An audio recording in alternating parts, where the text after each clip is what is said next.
Olá pessoal, é... hoje é dia 24 de novembro, momento em que estou gravando esse novo vídeo. Primeiro eu gostaria de dizer que isso não é um estúdio, é apenas o meu quarto, a minha casa. Eu não sou nenhum pregador, não sou nenhum filósofo, não tenho estudo em relação à Bíblia, mas o que eu sei é o que Deus me ensinou. E o motivo principal de eu ter gravado aqueles vídeos anteriores e estar gravando esse é para compartilhar com vocês uma experiência de vida. Daí eu dei o nome de O Testemunho de uma Vida.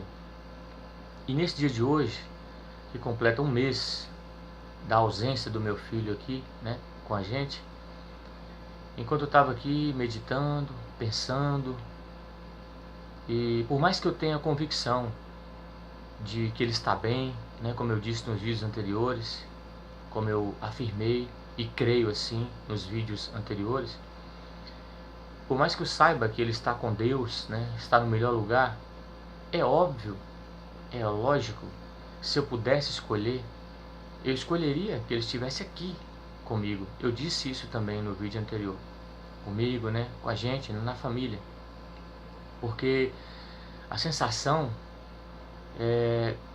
não dá para descrever, a sensação da falta, do buraco, do vazio que fica. E eu sei que isso ainda vai levar tempo até cicatrizar. Eu acho que ser preenchido esse espaço não vai ser. Um filho não preenche o espaço de outro filho. Não. Cada filho tem seu espaço reservado. Eu sinto que é como se eu tivesse, a partir de agora, que perdido uma parte do meu corpo e ter que conviver, ter que reaprender a viver dessa forma. Então, enquanto eu pensava isso tudo, aqui no meu quarto, meditando isso tudo, às vezes vem sentimentos muito fortes da ausência, da falta, né, que faz, a saudade, que é imensa, que invade a alma muitas vezes, destrói, que traz uma sensação de desespero às vezes, sabe? E aí eu voltei meu pensamento a Deus, que é o que tem me mantido firme até aqui, quem tem me mantido firme até aqui, e me lembrei de um provérbio, na verdade uma palavra que está escrita lá no livro das Lamentações de Jeremias, que está no capítulo 3, no versículo 39, que diz o seguinte, Lamentações 3, 39, diz assim: de que se queixa, pois, o homem vivente? Queixe-se cada um dos seus pecados. De que se queixa, pois, o homem vivente? Queixe-se cada um dos seus pecados. Por que essa palavra me veio à mente? Porque a minha pergunta, o meu questionamento comigo mesmo, como eu disse nos vídeos anteriores, eu creio que não era para ser dessa forma, não agora, estava cedo demais. Então, baseado nisso, eu comecei a pensar o seguinte: o que eu poderia ter feito para ter evitado isso? Por que eu estou falando isso? Porque vamos dizer que você tem seu filho, aí seu filho vai e viaja para algum lugar. Aquela viagem era para ser feita, porém você poderia de alguma forma ter adiado aquela viagem. Eu sei que mais cedo ou mais tarde, eu, ele, todos nós vamos nos encontrar com Deus, né? E que bom, tem uma parte em mim que está feliz com isso. Mas eu também sou terreno, né? Eu também sou homem, ser humano. E aí eu fico me perguntando, Senhor, haveria alguma coisa que eu pudesse ter feito para que isso pudesse não acontecer, não agora, não nesse momento, para que pudesse ter seguido a ordem natural das coisas? Pelo menos é assim que a gente espera, né? Que os filhos enterrem seus pais e não que os pais enterrem seus filhos. E me veio na mente essa palavra. E comecei a me perguntar O que eu poderia ter feito? Eu poderia ter dito não. Eu poderia ter ido com ele, como eu já fui outra vez, uma outra viagem o ano passado, exatamente há um ano atrás praticamente. Ele quis muito ir e eu, por medo, não deixei. Fiz com que ele fosse de carro e fui buscá-lo depois de moto, para dar a ele o prazer de vir pilotando, que ele amava a moto. E fica essas perguntas dentro da gente. Se eu tivesse feito isso, se eu tivesse feito aquilo, e bate um desespero muito grande, porque quando você comete uma falha, um erro, que pode ser resolvido, que pode ser consertado de alguma forma, corrigido, que ainda há tempo, é uma coisa. Mas quando é uma coisa assim que é indefinitivo, irrevogável, que não tem como voltar atrás mais, bate um desespero na gente, sabe? E diante disso me veio uma palavra de Deus no meu coração. E qual seria essa palavra? A sensação que eu estou sentindo agora é desesperadora. Eu procuro viver sedado espiritualmente. O que significa isso? Não é remédios físicos de farmácia, não. O remédio principal que está me sustentando é a oração. É a busca a Deus, né? É conversar com Ele, é orar com frequência, porque esse é o alimento que alimenta a alma, é o remédio da nossa alma. Então Deus tem me mantido forte por isso. E dentre dessas orações que eu tenho feito a Deus, especificamente hoje, completando um mês, né, que Ele nos deixou, não está aqui conosco mais, uma parte de mim sabe que na verdade tem um mês que Ele renasceu, né? Mas a outra parte entende que é um mês que Ele morreu. Na verdade é um mês que Ele renasceu, mas enquanto estamos aqui, a gente vai entender também dessa forma. E eu comecei a pensar, mediante essa dor que eu estou sentindo, né? Eu, a minha esposa, especialmente nós dois, mas todos os outros, toda a família, os amigos também, mas nós sabemos que os pais estão mais diretamente ligados a isso. Então, mediante a isso, eu comecei a imaginar que essa dor que eu estou sentindo, que não dá para voltar atrás, que não dá para reverter, que eu posso passar a minha vida inteira falando, e se eu tivesse feito isso? E se eu tivesse feito aquilo? Não vai ter como voltar atrás, não há mais o que fazer. Assim me veio na mente a questão dos que vão perder a salvação, a questão de depois da volta de Cristo. Eu comecei a imaginar como não será o desespero das pessoas que ficarem aqui, que perderem a salvação. Porque não vai ser mais uma coisa que se pode consertar. Como eu disse naquele versículo, né? Buscai a Deus enquanto se pode achar. Invocai-o enquanto está perto. Isaías 55, versículo 6. Eu fiquei imaginando, essa dor minha ficou pequena perante a dor de quem vai sentir a perda da salvação. Porque vai ser irrevogável. Não vai ter volta. As pessoas vão buscar a Deus ardentemente, mas não vai ter volta mais. E eu comecei a lembrar disso, pensar nisso, e isso de certa forma me confortou. Porque essa separação, esse sentimento de perda que eu estou dentro de mim, eu sei que ele é transitório. Como eu disse antes, nos outros vídeos, há uma esperança viva pulsando dentro do meu coração, que eu vou encontrar com meu filho novamente. Mas quando acontecer da volta de Cristo ou da partida individual de cada um de nós, caso a gente parta daqui, saia desse mundo sem a salvação, sem ir para Deus, antes indo para longe dele, ou caso o Senhor Jesus volte, e ele vai voltar, e está muito perto disso acontecer, porque a Bíblia fala sobre isso. A Bíblia faz referência sobre coisas que aconteceriam prestes à volta de Jesus. Em Mateus capítulo 24, depois quem quiser pode abrir e ler Mateus capítulo 24. Jesus fala muito de todas as coisas que aconteceriam antes, que antecederiam a sua volta. A volta dele aqui nesse mundo para arrebatar um povo. Eu vejo hoje o evangelho sendo pregado de todas as formas, mas poucos têm falado da volta de Cristo. Eu vejo o evangelho sendo pregado de uma forma materialista, de pregado ensinando as pessoas a buscarem a Deus para bênçãos, para essa vida, para esse mundo, bênçãos materiais, abertura de porta disso ou daquilo. Tudo isso nós sabemos, nós precisamos. Jesus falou bem assim, olha, buscai primeiro o reino de Deus e a sua justiça, e as demais coisas serão acrescentadas.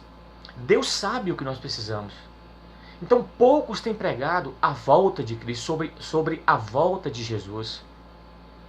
Há um acontecimento que está prestes a acontecer, que vai ser grandioso, vai ser o maior de todos. Vai ser a volta de Cristo. E quando ele voltar, ele não vai levar apenas os que estiverem vivos e que ele achar na posição certa, vigilantes, aguardando a volta dele. Ele vai levar também, vai arrebatar, vai ressuscitar, a Bíblia diz isso, aqueles que morreram nele, aqueles que morreram esperando por ele, que morreram, que dormiram. A Bíblia usa muito esse texto, dormir. Aqueles bem-aventurados, aqueles que desde já dormem no Senhor Jesus. Então a palavra de Deus, ela diz que Jesus vai voltar, vai arrebatar, vai primeiro ressuscitar essas pessoas. Paulo fala sobre isso na primeira carta aos Coríntios, a partir do versículo, no capítulo 15, a partir do versículo 51. Paulo fala sobre isso. Eis aqui vos digo o mistério. Nem todos dormiremos, ou seja, morrer, mas todos seremos transformados. Num momento, num abrir e fechar de olhos, ante o toque da última trombeta, porque a trombeta soará e os mortos ressuscitarão incorruptíveis. E nós, ou seja, os vivos, seremos transformados. Então, quando isso acontecer, e está muito perto de acontecer, como eu disse, Mateus 24 fala sobre isso, o capítulo inteiro fala sobre isso. E quando ouvides falar de guerras, rumores de guerras, doenças, peste, fome, nação contra nação, e ele fala outras coisas, sabei que está próximo o fim. Não é o fim do mundo, é o fim da ação de Deus no mundo. Quando Jesus voltar, que arrebatar esse povo, o mundo vai continuar. Porém, sem Deus, vazio, mais vazio do que está. Porque hoje, por pior que esteja o mundo, nós ainda temos Deus aqui presente. Ainda temos o Espírito Santo aqui presente. Ainda temos Jesus aqui presente. Para poder nos acudir, nos socorrer. E principalmente, além de nos sustentar, fisicamente, materialmente, para nos salvar. Ainda temos Ele aqui. E quando esse acontecimento vier sobre a terra, a volta de Cristo vier, Ele vai levar não só o povo dele. E quando eu digo o povo dele, não é uma determinada igreja, como eu disse nos vídeos anteriores. É uma igreja espiritual. É um povo que vai estar vigilante. E o que eu entendo, de acordo com o que eu conheço na Bíblia, haverá pranto em muitas denominações, porque em todas elas existem os fiéis e os infiéis, em todas, sem exceção, incluindo a minha. Agora, eu não sei quem são, mas o Senhor sabe. Deus, Ele conhece os corações. O homem pode enganar o homem, mas o homem não consegue enganar a Deus, porque Deus conhece as intenções do coração. Então, quando isso acontecer, quando essa volta de Cristo acontecer, que esse povo for arrebatado, que esse povo for levado, tanto mortos quanto vivos, incluindo os que morreram sem Cristo, ressuscitarão também. Porém, para ficar aqui, aí ele vai levar também o Espírito Santo e vai levar também a Deus junto com ele. Então o mundo vai ficar vazio. E eu fiquei meditando nisso, pensando nisso. Se essa minha dor tem sido tão devastadora, tão grande, a dor da saudade, que dói. A gente sente doer fisicamente. Não é só... A alma dói tanto que você sente a dor na carne, no coração. Então, se essa dor, que é tão forte que está aqui, que às vezes eu não suporto, e eu tenho que ir para a oração, para clamar a Deus, para me dar sustento, me dar força. Se ela é tão forte, mesmo eu sabendo que eu vou encontrar com meu filho novamente, eu vou encontrar com o meu Salvador, mesmo sabendo que Deus está aqui ainda para me ajudar a passar por essa etapa, por esse momento difícil, e depois vai me ajuntar a meu filho novamente, para sempre. Então, mesmo tendo essa esperança, essa convicção, dói tanto, imaginem só, quando tudo isso passar, e que as pessoas acordarem e perceberem que perderam a maior chance da vida delas.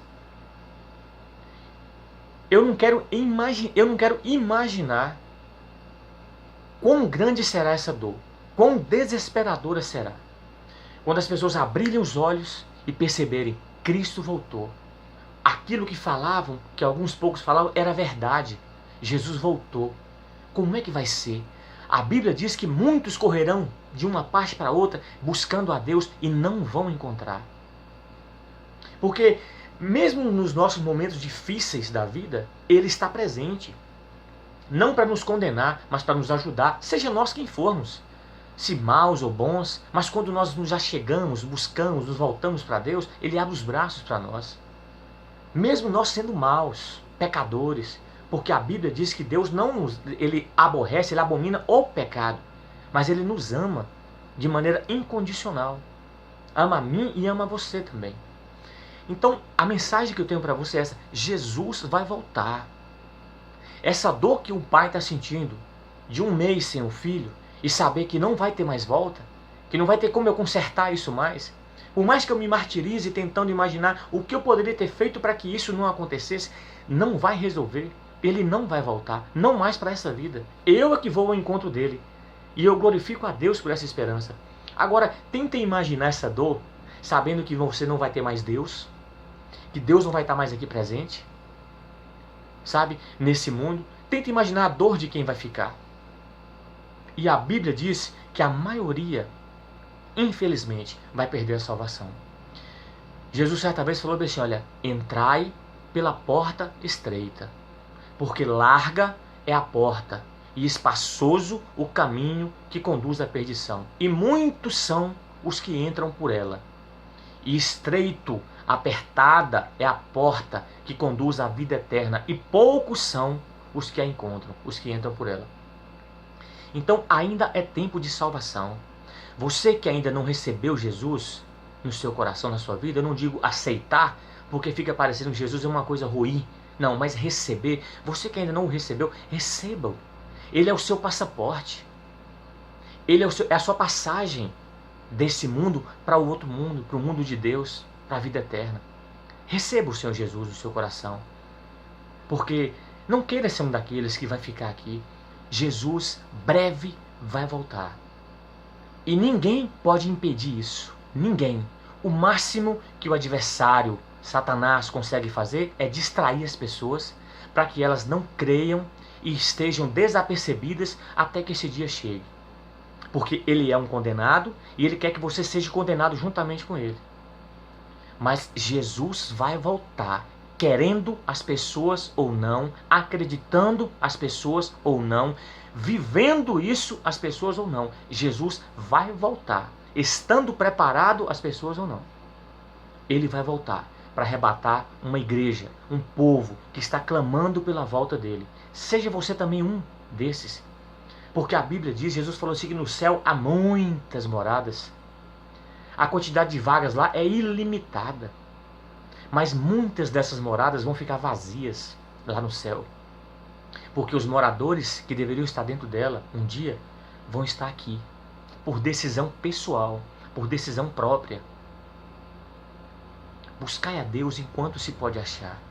E invocai-o enquanto está perto. Mais uma vez, para finalizar.